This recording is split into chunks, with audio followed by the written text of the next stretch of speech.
Maria, cheia de graça, bendita sois vós entre as mulheres, bendito é o fruto do vosso ventre, Jesus. Santa Maria, Mãe de Deus, rogai por nós, pecadores, agora e na hora de nossa morte. Amém. Nossa Senhora, sede da sabedoria, rogai por nós. Em nome do Pai, do Filho e do Espírito Santo. Amém. Vamos sentar.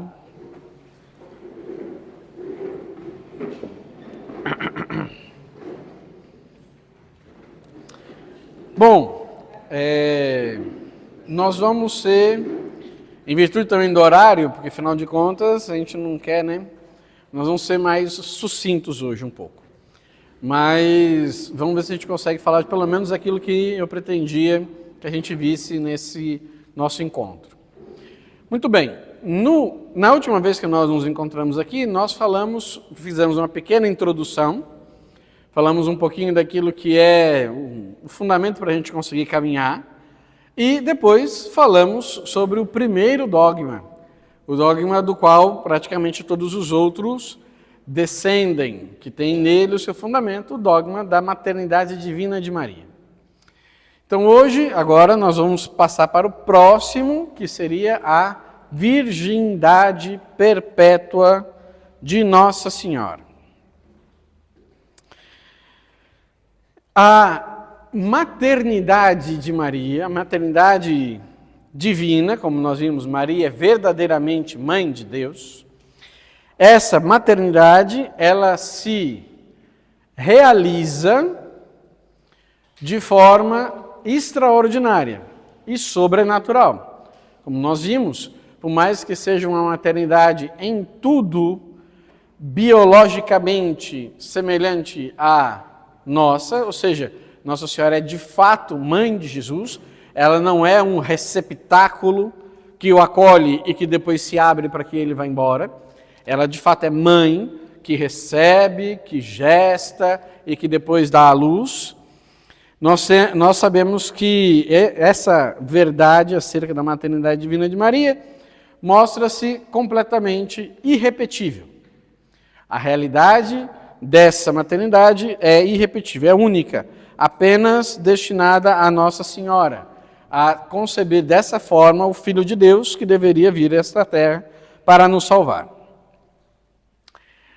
A virgindade de Nossa Senhora é um elemento próprio da sua santidade, da sua realidade santa, de ser cheia de graça, de ser cheia de Deus, de ser exclusivamente destinada a Cristo, a sua vida é toda ela destinada a Cristo, de forma que, em virtude do ser toda destinada para Mãe de Deus, todo o restante da vida de Maria se volta para esse mesmo mistério e encontra nesse mesmo mistério fundamento. Então também o ser de Nossa Senhora, como ela vive, como ela se destina para o mesmo fim, para ser a mãe do Salvador. Assim também a sua condição, que era a condição normal de qualquer, era e é, a condição normal de qualquer pessoa, de qualquer moça, poderíamos dizer assim, excluindo, né, para nós focarmos. A condição virginal. Uma vez que não tinha marido, então virgem. Mas essa virgindade de Nossa Senhora, ela ganha um sentido divino todo particular. Primeiro, quando nós falamos de virgindade, do que estamos falando? Existe a virgindade física e a virgindade psíquica, poderíamos nós chamar para poder conectar as duas coisas, ainda que seja a virgindade espiritual, seria o termo mais correto, digamos. A virgindade física significa a integridade, na mulher, a integridade da sua inviolação. Em outras palavras, o que é a virgindade física? A permanência da mulher, na mulher, dessa integridade, daquela membrana, chamada ímen, que a mulher tem no seu órgão genital. Portanto, aquilo dali manifesta que não há nenhuma forma de introdução. Então, uma virgindade física. Por outro lado, a virgindade espiritual. A virgindade espiritual significa essa propensão a evitar todo e qualquer tipo de pensamento ou circunstância que possa interferir na pureza de pensamentos, de desejos, de comportamentos. Então, o que queremos dizer aqui? A virgindade precisa desses dois elementos para que de fato seja, para que de fato haja virgindade, não apenas a virgindade física e nem tão somente a virgindade espiritual. A virgindade como um todo carece desses dois elementos. Hoje em dia, isso se torna ainda mais importante lembrar. Por quê? Por um lado, tem muitas pessoas que têm essa ideia de que a virgindade não precisa ser física, basta ser espiritual. Então, basta a pessoa ter excelentes pensamentos e tal, ter uma mudança de vida, por exemplo, e pronto, está resolvido, ela volta a ser virgem. Então, ela não era mais, mas agora que ela converteu, então os seus pensamentos agora são muito mais focados, então pronto, está resolvido o problema, então ela volta a ser virgem. Ou o pior, pelo menos do meu ponto de vista, existem pessoas, mulheres, já existe uma cirurgia que se faz em alguns lugares de reconstrução do ímen. De forma que aí a moça, não tem mais, ela o rompeu, e agora ela vai e faz uma cirurgia para tê-lo novamente. Então agora ela volta a ser virgem. E para que muitas pessoas fazem isso? Infelizmente, em tantos lugares, mulheres fazem isso para poder vender a própria virgindade de novo. Então é um despautério. A virgindade precisa desses dois elementos. Ela precisa ser física, mas ela também precisa ser espiritual. Não tem como existir a virgindade completa se faltar um desses dois elementos. E nós poderíamos até dizer, claro, os dois são igualmente importantes, mas se a gente for observar, de nada serve a virgindade física se ela não for também espiritual. Não está sendo virgem, de fato não está na condição virginal.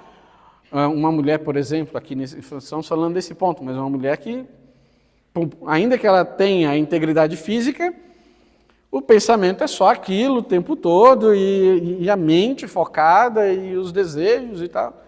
Não é possível, não é possível. Então, a virgindade, quando falamos de virgindade, estamos falando desses dois elementos igualmente importantes.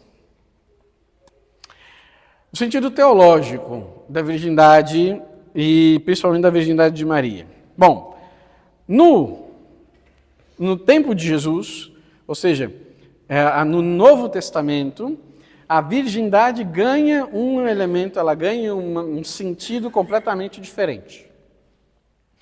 Até então, até Cristo, a ideia da virgindade era sempre uma virgindade com data de validade. Ou seja, a pessoa era virgem, a mulher particularmente era virgem, até seu casamento.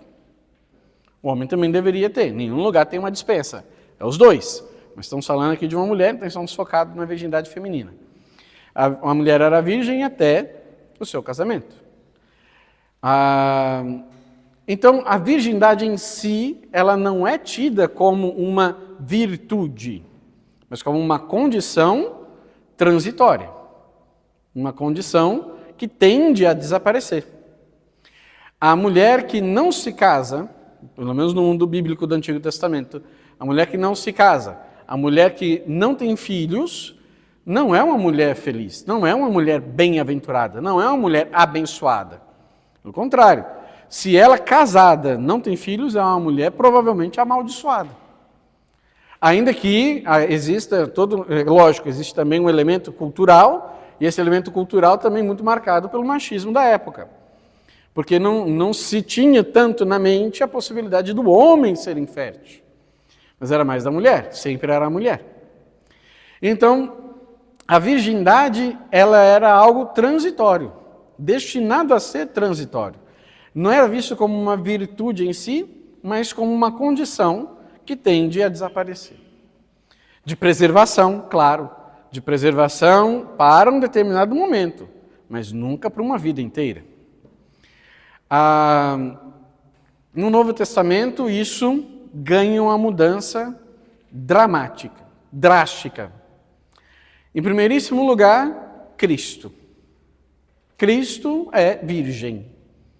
Cristo traz consigo uma virgindade permanente. E isso também era uma das causas de ele ser tido como, de certa forma, um escândalo para o seu tempo. Afinal de contas, um homem já com 30 anos nas costas e não tinha se casado. Como pode ele querer ensinar alguma coisa para nós, sendo que ele sequer tem uma família, ele não tem uma casa, ele não gerencia, não cuida dos seus, ele fica por aí andando com esses moços para cima e para baixo, os seus discípulos e pronto, acabou, mas ele não tem uma família para ele cuidar. De fato, Cristo assumiu a vida virginal como sendo a forma de vida sua própria. Primeira coisa da virgindade no Novo Testamento, Cristo era virgem. Então a virgindade ganha um caráter agora cristológico. A virgindade agora ela é falada a partir de Cristo, em primeiríssimo lugar. Depois a Virgem Maria, mas dela vamos falar com mais tempo, e depois os discípulos. Todos os discípulos? Não, mas nós sabemos de pelo menos um, São João, que quando foi chamado por Jesus, devia ter ali os seus 16 anos de idade, não mais do que isso, quando foi chamado por Cristo. Então, a forma de vida da virgindade adquire em Cristo, e consequentemente na igreja, um outro sentido, uma outra valência. E isso já mostra para nós como que é a diferença, a grande diferença que existe a partir de então. E aí, a virgindade de Maria. Maria é virgem. A virgindade de Maria, ela é, primeiro, absoluta e perpétua, na integridade corpórea. Então, a virgindade física de Maria, ela é absoluta e é perpétua, ou seja, a virgindade toda de Maria, mas aqui estamos falando particularmente da sua integridade corpórea. É absoluta e permanente, perpétua. Não tem a data de validade que a virgindade das moças casadas tinha antes da vinda de Cristo. Depois, a sua virgindade da alma acompanha a virgindade corpórea.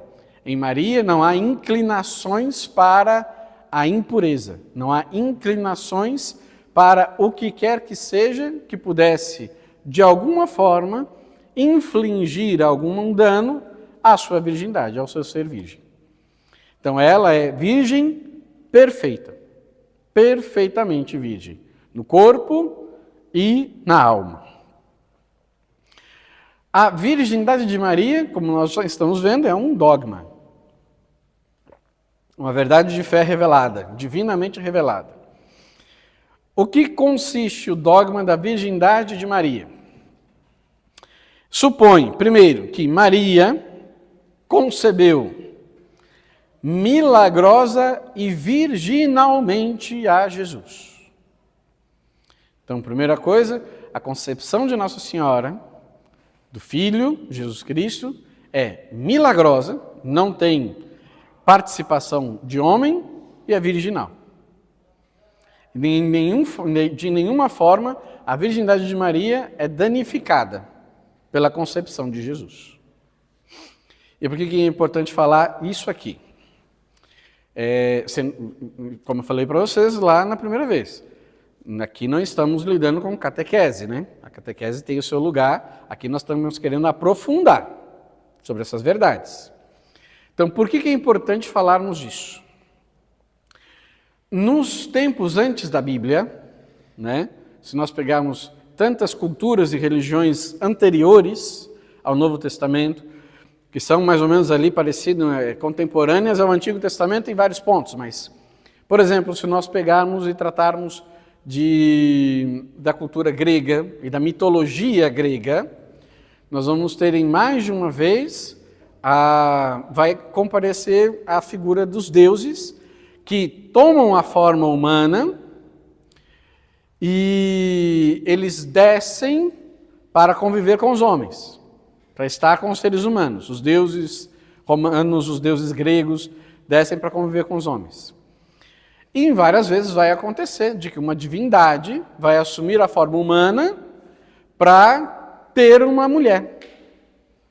Se apaixona por uma mortal e para tê-la assume a forma humana e dessa união nasce uma criança. Então, é uma forma de conceber o filho de uma divindade. Na cultura dos gregos, por exemplo, essa é a história de Hércules. Hércules, ele é um semideus, porque Zeus se apaixonou pela sua mãe. E esteve com ela, e ele foi concebido. E daí a raiva de Hera, que é a rainha dos deuses, esposa de Zeus, por isso que Hera determina que Hércules tem que cumprir seus 9 trabalhos, as 9 tarefas, e aí toda a história do Hércules. Não tem nada a ver com o filme da Disney, viu? O filme da Disney não tem nada a ver com a história do Hércules da mitologia. Então, por que isso aqui que eu estou falando dessa forma, e quando a gente trata de dogma a gente tem que ser muito preciso nas palavras, por que isso aqui é tão importante? Para deixar completamente excluído, pode parecer estúpido para nós, eu sei, mas é importante, para deixar completamente excluída a possibilidade de imaginar alguma forma de união entre Deus e a Virgem Maria. Não. Ela concebe o Filho de Deus milagrosamente e virginalmente. Não tem homem que colabora, é verdade, mas Deus simplesmente cobre ela com a sua sombra e a concepção acontece. Ok? Muito bem. Depois, outro detalhe importante sobre o que supõe esse dogma de fé. Quando a Maria dá à luz, ela dá à luz de forma virginal, ou seja, o parto de Jesus não infligiu nenhum dano à virgindade de Maria, mesmo física. O parto de Jesus não infligiu à virgindade de Maria nenhum dano, mesmo à sua virgindade física. Voltaremos nisso depois. Depois, o dogma também diz que Nossa Senhora, depois do parto de Cristo, depois do nascimento de Jesus, permanece perpetuamente virgem. Ou seja, ela não terá nenhuma outra forma de união com quem quer que seja e não terá, consequentemente, outros filhos. O único filho que Maria concebe é Jesus. Então ela permanece perpetuamente virgem. Muito bem. Então agora, como nós já falávamos outra vez, vamos para a fundamentação escriturística, né? Os textos bíblicos que nos ajudam a fundamentar essa fé que nós temos na virgindade de Nossa Senhora. O primeiro, clássico, natural, é Isaías 7,14. Da profecia do profeta Natã. Por isso o próprio Senhor vos dará um sinal. Uma virgem conceberá e dará à luz um filho, e o chamará Deus conosco. Então, o sinal que Deus deve dar ao seu povo. A virgem concebe e dá à luz. A virgem conceberá e dará à luz. Conceber e dar à luz dizem respeito ao mesmo sujeito, a virgem. A mesma pessoa faz as duas ações, concebe e dá à luz.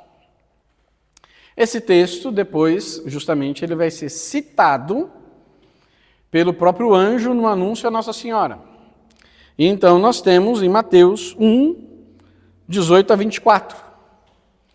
E ali o anjo anuncia a Virgem e depois o anjo fala com José em sonho. Fala com São José no sonho.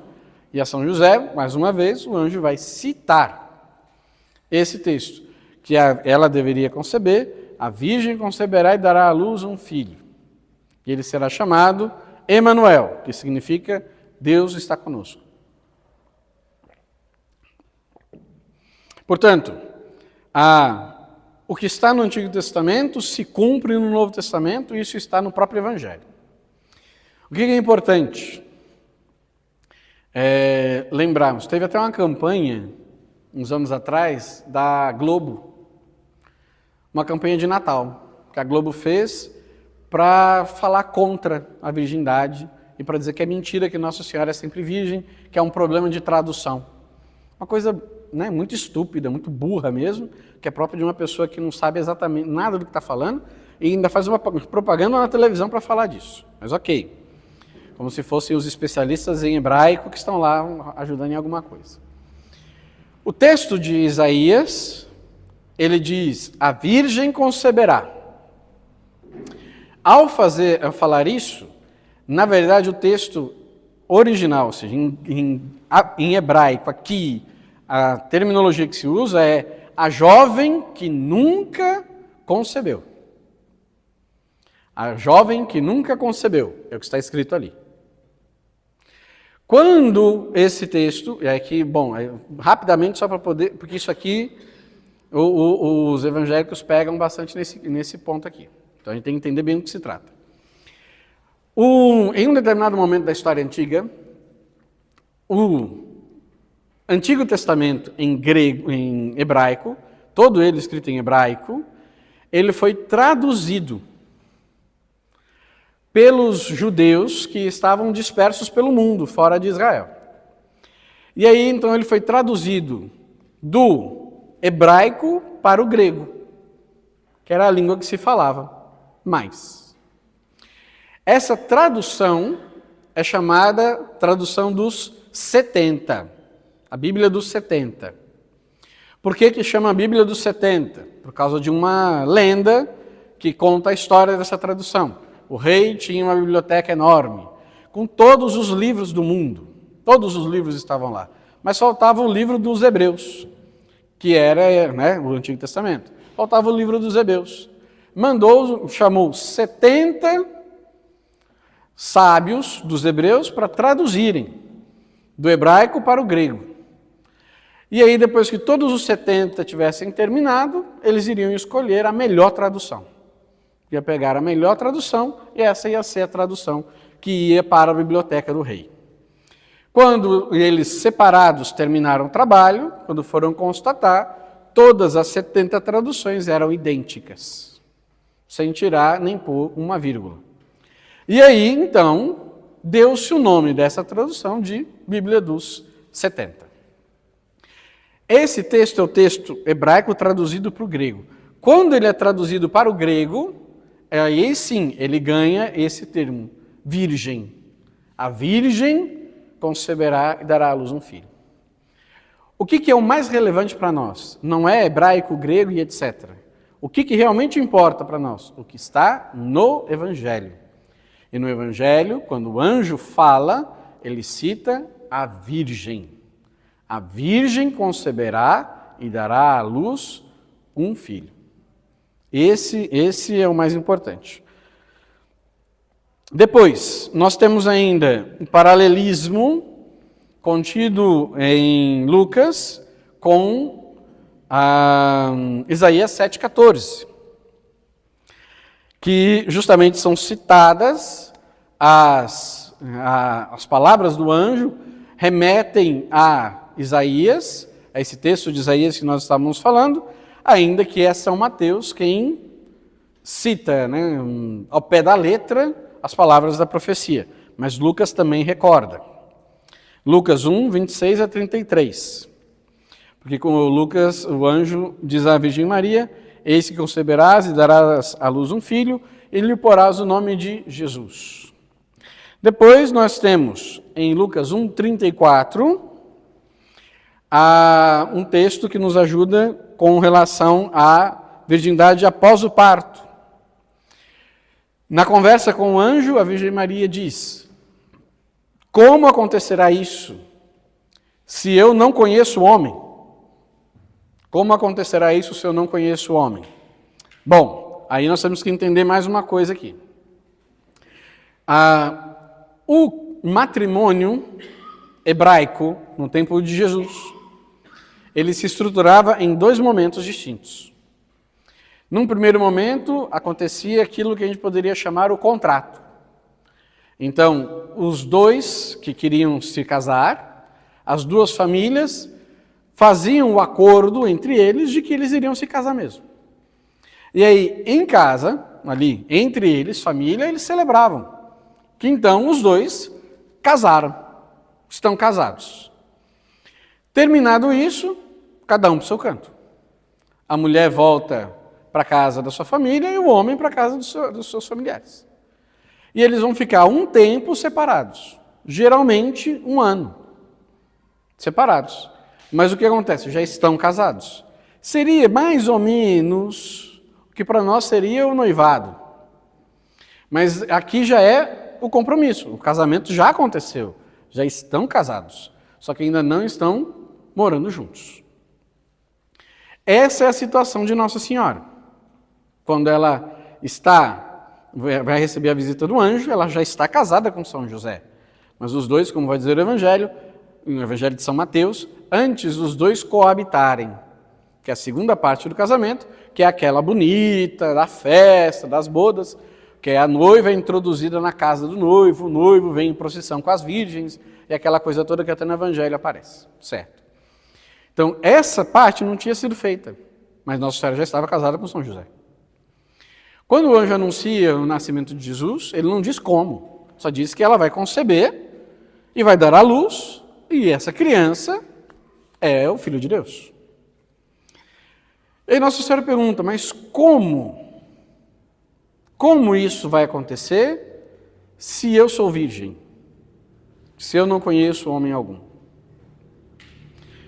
E aí a gente tem que entender. Entendida a situação que ela estava, não faz sentido essa pergunta. Que Nossa Senhora diz, mas como isso acontecerá? Bem simples, eu estou indo casar.